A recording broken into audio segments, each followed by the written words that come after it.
নমস্কার দর্শক, সংবাদ আবির্ভাবের গুরুত্বপূর্ণ সংবাদে আপনাদের সকলকে স্বাগত। আমরা প্রত্যেক দিনের মতন আজকেও একটি বিশেষ এবং গুরুত্বপূর্ণ সংবাদ আপনাদের সামনে তুলে ধরব। দর্শক, শিক্ষকেরা 14 বছর পর তারা যে রায় পেলেন, আর সেই রায়ে তারা কিন্তু হারলেন না, তারা জিতলেন। তারা জিতলেন। বহাল থাকছে সিঙ্গেল বেঞ্চের রায়। 14 বছর পর জয় শিক্ষকদের। কোন মামলার কথা বলছি এই মুহূর্তে আপনারা হয়তো সবাই ভুলেও গেছেন যে কোন মামলা। মামলা হচ্ছে দক্ষিণ 24 পরগনার হরিণখোলা ধ্রুব অধীশ্বর হাই স্কুলের সংগঠন শিক্ষক ও শিক্ষাকর্মীদের জীবনে বিগত প্রায় 2 দশক ধরে তারা তাদের প্রাপ্য বেতন পাননি। দীর্ঘদিন ধরে এই আইনি লড়াই চালানোর পর অবশেষে সুফল পেতে চলেছেন তারা। কলকাতা হাইকোর্টের একেবারে নির্দেশ, যে সম্প্রতি কলকাতা হাইকোর্টের নির্দেশ দিয়েছেন কে? বিচারপতি হরিশ টন্ডন ও বিচারপতি প্রসেনজিৎ বিশ্বাসের ডিভিশন বেঞ্চের তরফে এমনই নির্দেশ মিলেছে। ইতিপূর্বে কলকাতা হাইকোর্টের বিচারপতি ইন্দ্রপ্রসন্ন মুখোপাধ্যায় ওই শিক্ষক ও শিক্ষাকর্মীদের 2011 সাল থেকে অনুমোদন দিয়ে ন্যায্য বেতন দেওয়ার নির্দেশ দিয়েছিল। সেখানেও কয়েক দফা শুনানির পর খারিজ হয়ে গিয়েছিল রাজ্যের আবেদন। এইবারে হাইকোর্টের ডিভিশন বেঞ্চের তরফ থেকেও নির্দেশ দেওয়া হয়েছে হাই স্কুলের অনুমোদন দিন থেকে, অর্থাৎ 2011 সাল থেকে আবেদনকারী শিক্ষক ও শিক্ষাকর্মীদের স্বীকৃত দিয়ে প্রাপ্য বেতন ও বকেয়া মিটিয়ে দিতে হবে। তাও আগামী 3 মাসের মধ্যে। সময়সীমা কিন্তু এবারে কলকাতা হাইকোর্ট একেবারে বেঁধে দিয়েছেন।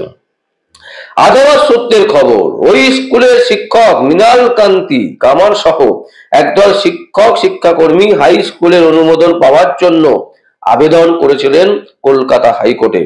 আবেদনকারীরা 1986 সাল থেকে সংগঠন শিক্ষক ও শিক্ষাকর্মী হিসেবে কাজ করছেন। তারাই ওই হাই স্কুলে উত্তীর্ণ করার অনুমোদন দেওয়ার জন্য আদালতের দ্বারস্থ হয়েছিলেন।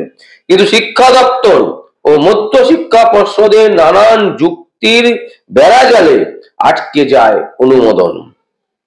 অবশেষে কলকাতা হাইকোর্টের নির্দেশে 2021 সালে হাই স্কুলের অনুমোদন দেয় রাজ্যের শিক্ষা দপ্তর। এর ফলে এত বছর কাজ করা সংগঠন কর্মীরা তাদের বেতন থেকে বঞ্চিত হন। তাই তারাও তাদের প্রাপ্য অনুমোদন দেওয়ার দাবি নিয়ে আদালতে গিয়েছিলেন। সেই সময় মামলা শুনানি হয়েছিল বিচারপতি ইন্দ্রপ্রসন্ন মুখোপাধ্যায়ের এজলাসে।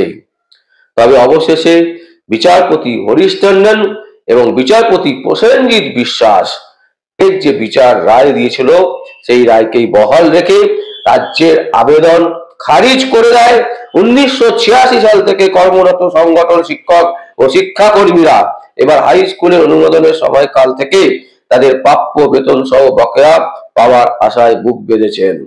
দেখুন দর্শক, যারা মানুষ করে, যারা কোনো একটি বাচ্চার মাথার উপর হাত রাখলে সেই বাচ্চাটা কি হবে, কত বড় মহান ব্যক্তি হতে পারে, তার দৃষ্টান্ত প্রচুর আছে। শিক্ষক হচ্ছে গুরুদেবের আসনে থাকে, শিক্ষক হচ্ছে বাবা মায়ের থেকেও ওপরে। সেই শিক্ষকরা প্রাপ্য বেতন পাচ্ছিলেন না, আর সেই বেতন আটকে রাখা হয়েছিল নানান রকমের যুক্তি দেখিয়ে, নানান রকমের বেড়াজলের সমস্ত কিছু দিয়ে তাদেরকে কোনো অবস্থাতেই তাদের যে প্রাপ্য পাওনা সেই টাকা দিচ্ছিল না। এবং তাই তারা গত 2021 সালে কলকাতা হাইকোর্টে মামলা করেন। এই মামলা আজকের নয়, 1986 সাল থেকে কর্মরত সংগঠন শিক্ষক কর্মীরা 2011 সালে প্রথম বঞ্চিত হওয়া শুরু হয়। মানে তৃণমূল কংগ্রেসের জামানা শুরু, আর এই সমস্ত শিক্ষক শিক্ষিকারা, তারপরে হচ্ছে স্কুলের যারা কর্মী, তাদের বেতন বন্ধ হয়ে গেল। 2011 সাল সেই সালেই কিন্তু মুখ্যমন্ত্রী মমতা ব্যানার্জি মুখ্যমন্ত্রীর আসনে বসেছিলেন। তিনি প্রতিশ্রুতি দিয়েছিলেন সেই সময় যে কোনো শিক্ষক থাকবে না, তারা কোথাও না কোথাও তাদেরকে চাকরি দেওয়া হবে। চাকরির প্রতিশ্রুতি দিয়েছিলেন 2011 সালের আগে। যদি কেউ কোনো একজন ব্যক্তি মনে করতে না পারেন, তাহলে আমরা বলবো যে সেই সময়কার সংবাদ মাধ্যম দেখুন, সেখানে মমতা ব্যানার্জি কি বলেছিলেন। বলেছিলেন যে আমরা যদি রাজত্বে আসি, আমাদের তৃণমূল কংগ্রেস যদি সরকার গড়ে, তাহলে সমস্ত শিক্ষক যাদের চাকরি চলে যাচ্ছে, যারা চাকরি পাচ্ছে না, তারা চাকরি পাবে। কিন্তু দুঃখের বিষয়, যারা চাকরি করছে তাদের যে পাওনা টাকা, সেটা আগে মেটান। সেই টাকাই মেটাবার কোনো নাম করছিল না এতদিন কলকাতা হাইকোর্টে। এইবারে এমন ধাক্কা খেয়েছে, আগামী 3 মাসের মধ্যে বলা হয়েছে যাবতীয় প্রাপ্য টাকা শিক্ষকদেরকে বুঝিয়ে দিতে হবে। আমরা জানি না এরপরেও মমতা ব্যানার্জির সরকার সেই সিদ্ধান্তটাকে মেনে নেবেন কি নেবেন না। হতেই পারে তারা আবার সুপ্রিম কোর্টে যেতে পারে, কারণ এই সরকারের কাজই হচ্ছে কোর্টে কোর্টে ঘুরে বেড়ানো এবং নিজেদেরকে বাঁচিয়ে রাখা, এবং তার থেকে যত টাকা কামানো, সেই টাকাগুলোকে বিভিন্ন বিদেশি ব্যাংক, বিভিন্ন পরিবারের, অনেক পরিবারের মানুষজন আছে তাদের কাছে বিলিয়ে রেখে দেওয়া টাকাগুলোকে, যাতে কেউ বুঝতে না পারে যে তার কাছে টাকা আছে। কিন্তু মানুষ কি এতই বোকা? মানুষ কি সত্যি কিছু বোঝে না? বাংলার মানুষকে কিন্তু এবারে সেই পরীক্ষা দিতে হবে। শুধুমাত্র বিজেপি বিজেপি বিজেপি চটমট করে যে বিজেপি হিন্দুত্ববাদী, ওইবাদী সেইবাদী, এইসব বাদিত্ব থেকে দূরে রেখে কিছু একটা ভাবতে হবে। বিকল্প কাউকে আনতে হবে, আনার পর তাকে সময় দিতে হবে। তারপর সে যদি দেখা যায় আবার এই একই কাজই করছে, তাকেও সরিয়ে দিতে হবে। তবেই কিন্তু এই পুরো জিনিসটা, সিস্টেমটার একটা নতুন মাত্রা যোগ হবে, একটা নতুন পরিবর্তন আসবে। পরিবর্তনের ধাপ্পা নিয়ে যে তৃণমূল কংগ্রেস পরিবর্তন এনেছিল, এটা হচ্ছে সম্পূর্ণ জালিয়াতি, চিটিংবাজি, ফ্রড, যত কিছু বিশেষণ দিতে পারে সবটাই প্রযোজ্য।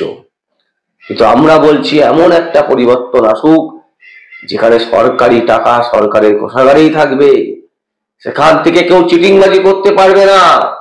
যারা যেমন প্রাপ্য তার কাছে ঠিক সেই রকমই টাকা পৌঁছে যাবে।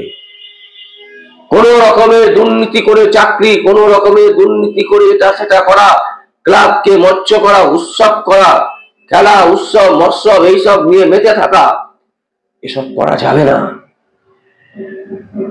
তাই সময় এসেছে, কলকাতা হাইকোর্টের পক্ষ থেকে যতটা সম্ভব কলকাতা হাইকোর্ট কিন্তু করছে, তারা কিন্তু সত্যের সাথে লড়াই করার চেষ্টা করছে। নানান রকমের প্রলোভন, নানান রকমের হিংসাত্মক ঘটনা ঘটতে পারে, নানান রকমের হুমকি ধুমকি, সব কিছু কিন্তু কলকাতা হাইকোর্টের উপরে প্রেসার আছে।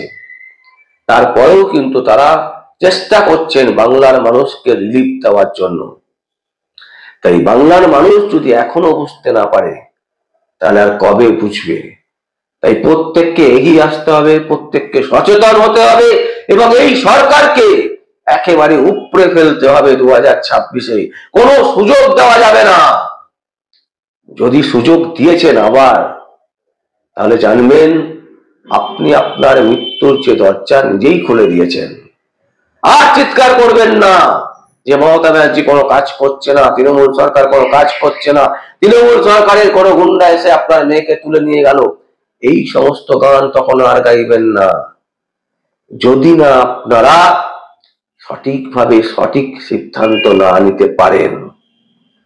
দর্শক, কলকাতা হাইকোর্টের এই রায় সত্যি স্যালুট যোগ্য। প্রায় 14 বছর পর জয়লাভ করলো শিক্ষকেরা, এবং আমরা মনে করি সঠিকভাবে যদি বিচার হয়, প্রতিটা ক্ষেত্রে যতগুলো মামলা আছে কলকাতা হাইকোর্টে, সুপ্রিম কোর্টে ঝুলছে, প্রত্যেকটা মামলাতে শিক্ষকেরাই জিতবেন, সরকারি কর্মচারীরাই জিতবেন, মুখ পুড়বে মমতা ব্যানার্জির। দর্শক, আমরা আপনাদের সামনে এই সংবাদ তুলে ধরলাম। যদি আপনাদের কোনো বক্তব্য থাকে, কোনো কমেন্ট থাকে, অবশ্যই আপনারা কমেন্ট বক্সে কমেন্ট করবেন। আর দেখতে থাকুন পরবর্তী সংবাদ আবির্ভাবে। আমার নাম বিশ্বজিৎ পাল, সংবাদ আবির্ভাবের জন্য।